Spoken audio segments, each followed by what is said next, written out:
In the year 452, few cities in the Western Roman world believed themselves as secure as Aquileia. Built near the northern frontier of Italy, protected by heavy stone walls, watchtowers, and decades of military confidence, Aquileia was more than just another Roman city. It was wealth. It was trade. It was influence. It was one of the empire's proudest gateways between Rome and the dangerous lands beyond the Danube. Merchants filled its streets. Noble families built villas of marble and mosaic. Priests held ceremonies beneath painted ceilings. Children played in courtyards surrounded by statues that promised permanence. To the people of Aquileia, the empire might be weakening, but their city still felt eternal. And perhaps that was the most dangerous illusion of all, because beyond the frontier, something was already moving. Villages had gone silent. Refugees had begun arriving with stories too brutal to sound believable. Farms were abandoned. Roads once filled with trade caravans now carried only frightened survivors. Some spoke of entire settlements erased in days. Others spoke of cavalry that moved faster than Roman scouts could report. Some simply whispered one name and refused to say it twice. Attila the Hun. To much of Europe, Attila was no longer just a king. He was becoming a warning, the scourge of God, the destroyer of borders, the man who could make fortified cities question the meaning of walls. But inside Aquileia, many still believed distance would save them. Senators held meetings. Generals reviewed defenses. Noble families continued hosting dinners. Priests continued promising divine protection. And among the city's wealthiest households, daughters of Rome's noble blood were still being prepared for futures built on marriage, diplomacy, inheritance, and carefully arranged alliances. They studied poetry, music, religion, etiquette. Some dreamed of Rome itself. Some imagined political marriages to generals, governors, or rising aristocrats. Some still believed their greatest fear would be an unwanted husband, not an approaching army. But outside the walls, the horizon had already changed. Smoke began appearing where farms once stood. Messenger horses arrived exhausted. Patrol units stopped returning. And then one morning, from the highest towers of Aquileia, guards saw something that would change the city forever. Not an army, not a formation, not Roman discipline, but movement, endless movement. Horsemen, dust, steel, fire, and somewhere within that endless wave of riders rode a man whose arrival would soon force every noble family in Aquileia to ask the same terrifying question. If the city falls, what happens to those who cannot fight? At first, the people of Aquileia believed the city would survive. After all, Roman walls had stopped invaders before. Roman engineers had designed them. Roman generals had trusted them. Roman history itself seemed carved into every stone. And when Attila the Hun's forces first appeared beyond the horizon, many inside the city reacted not with panic, but with routine. The gates were reinforced. Archers were positioned. Food stores were counted. Wells were secured. Temple bells rang. And noble families, though visibly shaken, still clung to one dangerous belief. Rome would come. Somewhere south of Aquileia, imperial commanders still existed. Legions still marched. Governors still collected taxes in the emperor's name. Surely a city this important would not be abandoned. Surely. But siege does strange things to certainty. The first days felt almost manageable. From the towers, defenders watched Hun cavalry circle beyond arrow range, studying the walls with unsettling patience. Fires appeared at night in the enemy camps, hundreds at first, then thousands. The horizon glowed red long after sunset. Inside the city, routines continued, or at least, people pretended they did. Markets opened. Priests performed rituals. Children were told stories. Musicians played. But fear had already entered, and unlike armies, fear does not need gates. The noble daughters of Aquileia noticed it first. Servants stopped laughing. Mothers began whispering. Fathers who once discussed trade and politics now argued over grain, escape routes, and hidden valuables. Marriage negotiations disappeared overnight. Jewelry was no longer displayed.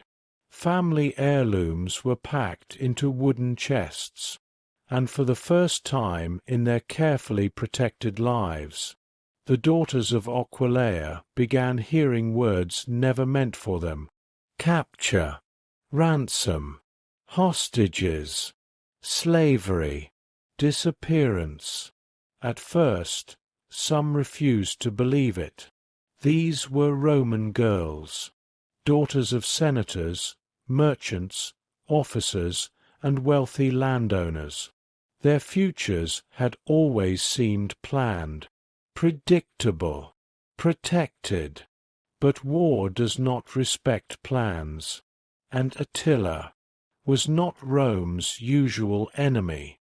As the siege dragged on, messenger birds stopped returning. Scouts vanished. Supply routes collapsed. And perhaps most terrifying of all, no Roman banners appeared on the horizon.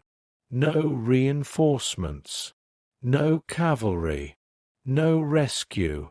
One evening, as the sun disappeared behind smoke-covered fields, one young noblewoman climbed the western tower and looked south for nearly an hour. When she finally came down, she said nothing, and her silence told the family everything. Aquileia was alone, and somewhere beyond the walls. Attila already knew it. By the third month of the siege, life inside Aquileia no longer resembled the city it had once been. The fountains still flowed. The marble statues still stood. The temples still opened their doors each morning. But none of those things meant what they used to, because when a city realizes no one is coming, beauty becomes decoration, tradition becomes performance, and wealth becomes weight. The noble households of Aquileia understood that before anyone else. Their servants had stopped pretending. Their fathers had stopped promising rescue. Their mothers had stopped speaking in hopeful tones. And the daughters, girls who only weeks earlier had been learning music, diplomacy, marriage customs, and the subtle politics of Roman society, were suddenly being taught something entirely different: how to hide gold, how to burn documents, how to recognize which family members could be trusted if the city fell, how to disappear in plain sight. Some were told to remove jewelry. Some were told to cut their hair. Some were given plain clothing for the first time in their lives, garments that would make them look like servants instead of daughters of senators. At first, many resisted. They did not understand. They had been raised to represent family honor, not to erase it. But their mothers understood something their daughters did not yet fully grasp. When invaders enter a dying city, beauty can become a curse, and noble blood can become a price. In hidden chambers beneath villas built by generations of Roman wealth, families began holding conversations that no daughter had ever been allowed to hear. Who would stay? Who would flee? Who would fight? Who would surrender? And perhaps most painfully of all, who could still be saved? Some fathers insisted their daughters be hidden underground. Some planned secret exits through merchant tunnels. Some considered bribing servants to help them escape under darkness. Others, more realistic, or perhaps more broken, prepared for something worse. Negotiation. Because throughout history, when cities fall, armies do not always ask for gold first. Sometimes they ask for blood. One evening, as smoke from Attila's camp drifted over the city walls, a noblewoman named only once in surviving records reportedly asked her mother a question no Roman daughter was ever supposed to ask. "If the gates break, will father die for us?" Her mother did not answer immediately. She simply looked toward the locked doors of their family villa and quietly replied, "He may have to." And for the first time since the siege began, the daughters of Aquileia stopped fearing the enemy outside the walls, and started fearing what their own families were preparing to do. In the final days of the siege, the people of Aquileia stopped asking whether the city would survive. They began asking something far worse. How much time was left? The answer came not through messengers, priests, or Roman banners rising on the southern horizon. It came through silence, the kind of silence that appears when hope finally dies. For weeks, Attila the Hun had studied the city with terrifying patience. He had watched supply routes collapse, watched defenders grow weaker, watched fires burn longer inside the walls than outside them. He understood something Roman commanders often forgot. Stone breaks. People break first. And by now, Aquileia was already breaking. Food had become rationed. Water was guarded. Arguments turned into violence. Families stopped sharing information. Neighbors stopped trusting neighbors. And somewhere beneath the marble streets and painted ceilings, the city that once believed itself eternal had begun quietly turning against itself. Then came the morning no survivor would ever forget. At first, it sounded like thunder, a deep, unnatural vibration rolling beneath the streets. Then came dust, then screams, then the bells. One section of the eastern wall, already weakened by weeks of pressure, fire, impact, and exhaustion, began to crack. Roman engineers ran toward it. Priests ran toward temples. Citizens ran in every direction. And the daughters of Aquileia heard it before they saw it. Stone breaking. For many noble families, the next few moments moved faster than memory itself. Fathers grabbed swords they had never intended to use. Mothers opened hidden compartments beneath marble floors. Servants disappeared with valuables, or with information. Some families fled underground. Some locked themselves inside. Some prepared to negotiate, and some prepared to die. Inside one villa near the eastern quarter, a noble mother placed both hands on her daughter's face and whispered something no historian ever recorded, but thousands of mothers across history have likely said in moments just like this. Do not tell them who you are. Outside, the wall collapsed, and with it, Roman certainty. Hun cavalry poured through smoke and falling stone with terrifying speed. Not in lines, not in formations, not with Roman discipline, but with momentum, fire, and certainty. And for the daughters of Aquileia, the world they had been raised to inherit stopped existing in a single morning. When Aquileia finally fell, Rome recorded the destruction, the smoke, the slaughter, the fire, the military defeat, the humiliation. Chroniclers wrote about broken walls, burned districts, abandoned temples, and the unstoppable advance of Attila the Hun. But like so many collapses in history, the records became strangely quiet when it came to the women, especially the daughters, because history often records the fall of cities, but rarely the fate of those taken after. In the days that followed, survivors spoke of villas emptied before sunset, of noble houses standing open, valuables untouched, but family records missing, of underground chambers abandoned in silence, of daughters who had spent their lives learning diplomacy, music, lineage, and marriage, simply disappearing. Some may have escaped disguised as servants.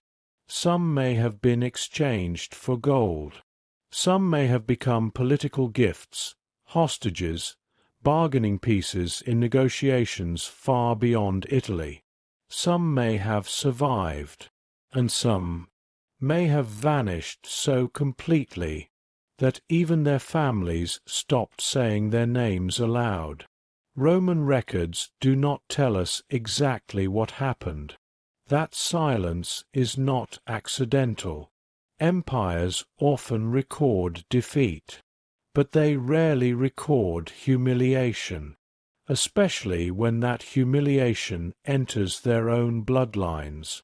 And so the daughters of Aquileia disappeared into the same darkness that swallowed so many noble women across collapsing civilizations, not because they were unimportant, but because what happened to them was too painful to carve into stone. Years later, when refugees spoke of Aquileia, they described blackened streets, empty villas, broken mosaics, statues lying in ash. But some spoke of something else, of silk left behind, of wedding jewelry hidden beneath marble floors, of unfinished letters, of rooms prepared for futures that never came. And perhaps that is the most haunting truth of all. When people remember the fall of Aquileia, they remember Attila the Hun. They remember fire. They remember destruction. But hidden behind those burning walls were daughters of Rome, whose final chapters history chose not to write.